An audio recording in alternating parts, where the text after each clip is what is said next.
Rathasaptami part 2 mini vlog అనమాట. Part 1 ఎవరైనా చూడకపోతే కింద ట్యాగ్ చేస్తే ఎళ్లి చూడండి. సో, ఇక్కడ లంచ్ ప్రిపరేషన్స్ అయితున్నాయి. At the same time Mahi కూడా రెడీ అయ్యి కిందకొచ్చేసిందనమాట.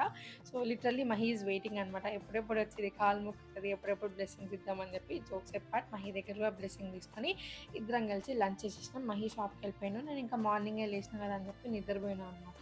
ఇంకా బయటికి వెళ్ళబోతున్నాం. సో, రథసప్తమి రోజు ఇట్లాంటి ముగ్గేస్తారంట. మీకు ఎవరికైనా తెలిస్తే నాకు కామెంట్ చేయండి. సో, సూపర్ మార్కెట్‌కి వచ్చినామనమాట. సోయా సాస్, నూడిల్స్ అవన్నీ తీసుకోవడానికి. ఎందుకంటే ఈరోజు ఇంట్లో డిన్నర్‌కి నూడిల్స్ చేయబోతున్నా. సో, మా ఇంట్లో ఇట్లాంటి జంక్ ఫుడ్ అంటే నూడిల్స్ గానీ, పాస్తా గానీ అందరికీ చాలా ఇష్టం. బట్ చాలా తక్కువ చేసుకుంటామనమాట. మెయిన్‌గా అమ్మమ్మకి ఇష్టం, బట్ ఎప్పుడు అడగదు. So, why not token of love లాగా ఈరోజు వాళ్ళకి చేసి పెడదామనిపించింది.